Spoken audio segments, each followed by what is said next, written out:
म्हणजे एक साधा कॉन्टेंट बनवणारा मुलगा एखाद्या घडामोडीची जी माहिती माध्यमातून मिळते, बातम्यांमधून मिळते, त्याचाच आधार घेऊन त्यावर व्हिडिओ बनवणं त्याचा छंद आणि त्यातूनच त्याची काही ती कमाई.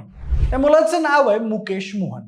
म्हणजे गेल्या 2 दिवसांमध्ये तुम्ही हे नाव रील्सवर म्हणा किंवा अन्य मंडळींच्या चॅनलवर ऐकलंच असेल. या मुकेश मोहन नावाच्या मुलावर 50 कोटींची मानहानी असणारी केस दाखल झाली आहे आणि ही केस दाखल केली आहे केंद्रीय मंत्री नितीन गडकरी यांनी. त्यामुळे संपूर्ण सोशल मीडियावर या गोष्टीचा निषेध आणि खळबळ माजलेली आपल्याला दिसून येते. मुकेशने नितीन गडकरींच्या विरोधात अशी कोणती व्हिडिओ केली ज्यामुळे नितीन गडकरी यांनी मुकेश मोहनवर 50 कोटींचा मानहानीचा दावा केला? हा संपूर्ण वाद काय, त्या व्हिडिओमध्ये नेमकं काय होतं, याबद्दलची सविस्तर माहिती आपण या व्हिडिओच्या माध्यमातून जाणून घेणार आहोत. नमस्कार, मी प्रथमेश आणि तुम्ही पाहताय विषयच भारी. म्हणजे या प्रकरणाची मूळ सुरुवात होते द कारवा या मासिकाने प्रसिद्ध केलेल्या एका रिपोर्टनुसार. या अहवालात केंद्रीय मंत्री नितीन गडकरी आणि त्यांच्या कुटुंबाच्या मालकीच्या बिझनेसचं अत्यंत बारकाईने विश्लेषण करण्यात आलं आहे. या अहवालाचा सगळ्यात धक्कादायक दावा असा होता की गडकरींच्या व्यावसायिक विश्वातील काही धागेदोरे हे रंबल ॲग्रो अँड फूड्स नावाच्या कंपनीशी जुळलेले आहेत, जी प्रामुख्यानं मांस आणि त्यातही विशेषतः बीफ एक्सपोर्टचं काम करते. हा आरोप राजकीय दृष्ट्या अत्यंत स्फोटक ठरला, कारण नितीन गडकरी हे भाजपचे ज्येष्ठ नेते आहेत आणि भाजपची विचारधारा गोमाता रक्षणाला प्राधान्य देते. अशा परिस्थितीत त्यांच्याच कुटुंबाशी संबंधित कंपन्या बीफ व्यापारात गुंतलेल्या आहेत असा दावा त्या मॅगझिनमध्ये करण्यात आला होता. त्यानंतर या प्रकरणाला खरी धार मिळाली ती मुकेश मोहन यांनी सोशल मीडियावर टाकलेल्या एका व्हिडिओमुळे. मुकेश मोहन यानं द कारवाच्या एका अहवालातील माहिती अत्यंत सोप्या भाषेत सांगणारा एक व्हिडिओ सोशल मीडियावर प्रसिद्ध केला. त्याने आपल्या व्हिडिओमध्ये असा आरोप केला की गडकरी कुटुंबाची मुख्य कंपनी सियान ॲग्रो इंडस्ट्री आणि ही बीफ एक्सपोर्ट करणारी रंबल ॲग्रो यांच्यात केवळ व्यावसायिक संबंधच नाहीत, तर त्यांचे आर्थिक भागीदारी देखील आहेत. मुकेश मोहन यांना असाही दावा केला की पुण्यात जेव्हा एका ट्रकमधून बीफ पकडलं गेलं होतं तेव्हा त्यामागील तपासात या कंपन्यांची नावं समोर आली होती, ज्यामुळे हा व्हिडिओ कमी वेळेतच लाखो लोकांपर्यंत पोहोचला आणि वादाचा भडका उडाला.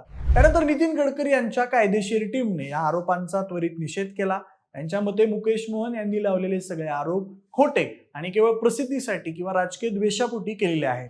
त्यात गडकरींच्या वकिलांनी असं स्पष्ट केलं की सियान ॲग्रो ही कृषी क्षेत्रातील प्रक्रिया उद्योगात काम करणारी कंपनी असून तिचा मांस विक्रीशी किंवा कोणत्याही बीफ निर्यातदार कंपनीशी थेट संबंध नाही. हे आरोप जाणीवपूर्वक नितीन गडकरी यांची जनतेतील इमेज कमी करण्यासाठी करण्यात आले आहेत असं सांगत त्यांनी मुकेश मोहन यांच्यावर 50 कोटी रुपयांचा मानहानीचा दावा ठोकला आणि नागपूरमध्ये FIR गुन्हाही दाखल केला. या प्रकरणातील सगळ्यात चर्चेत राहिलेला मुद्दा म्हणजे मुकेश मोहन यांच्यावर झालेली पोलीस कारवाई. मुकेश मोहन यानं सोशल मीडियावरून असे व्हिडिओज प्रसिद्ध केले ज्यात त्यांनी सांगितलं की हा मानहानीचा दावा झाल्यानंतर सगळ्यात अगोदर नागपूर पोलिसांनी त्याला ताब्यात घेतलं, त्याचा मोबाईल फोन जप्त केला आणि त्याला गुन्हेगारासारखी वागणूक दिली. मुकेश मोहन यानं असाही एक खुलासा केला की या वादाच्या काही काळ आधी गडकरींच्या PR टीमने त्यांना इथेनॉलच्या जाहिरातीसाठी मोठी रक्कम देण्यात येत होती, पण त्यांनी ती नाकारली. याचाच राग मनात धरून आता ही सूडबुद्धीची कारवाई केली जात आहे असा त्यांचा दावा आहे. मात्र पोलिसांच्या मते ही कारवाई कायदेशीर प्रक्रियेचा भाग असून चुकीची माहिती पसरवून समाजात तेढ निर्माण करण्याचा प्रयत्न केल्यामुळे ही पावलं उचलण्यात आली आहेत. मुकेश मोहन यानं प्रसिद्ध केलेल्या व्हिडिओमध्ये दाखवलं होतं की कारवा या रिपोर्टनुसार नितीन गडकरी यांची कंपनी एका बीफ कंपनीची संलग्न आहे. त्यातील रंबल ॲग्रो फूड्स ही कंपनी UAE, व्हिएतनाम आणि ओमान या देशांमध्ये बीफ एक्सपोर्ट करते. या कंपनीचे संबंध नितीन गडकरी यांचा मुलगा निखिल गडकरी यांच्या असलेल्या सियान ॲग्रो कंपनी सोबत आहे आणि याच बीफ एक्सपोर्ट करणाऱ्या रंबल कंपनीचे डायरेक्टर हे याआधी सियान ॲग्रो कंपनीचे जुने डायरेक्टर होते.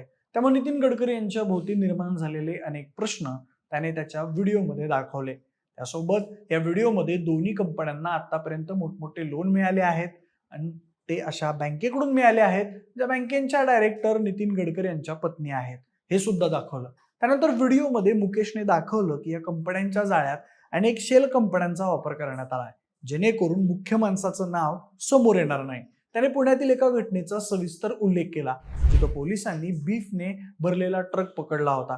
त्याने पोलिसांच्या चार्जशीट मधील काही भाग वाचून दाखवत असा दावा केला की त्या ट्रकमधील माल हा रंबल ॲग्रो या कंपनीचा होता आणि त्या कंपनीच्या कार्यालयाचा पत्ता हा गडकरींच्या जवळच्या सहकाऱ्यांच्या कार्यालयाशी जुळतो. आणि व्हिडिओमध्ये काही फोटोंचाही वापर केला ज्यामध्ये नितीन गडकरी एका प्रदर्शनात रंबल ॲग्रोच्या स्टॉलला भेट देताना दिसत आहेत.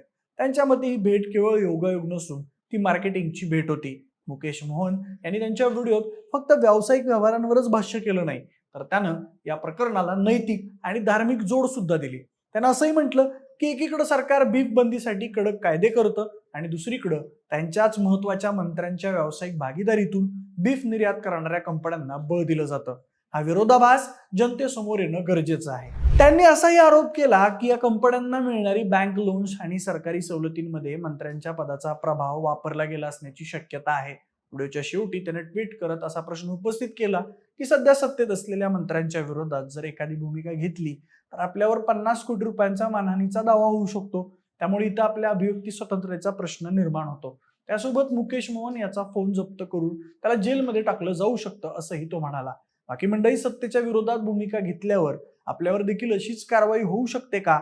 आपल्या स्वातंत्र्यावर गदा आली का? याबद्दल आम्हाला कमेंट करून नक्की सांगा. आणि सोबतच आपल्या विशेष भारीच्या YouTube चॅनलला सबस्क्राईब करायला अजिबात विसरू नका. धन्यवाद.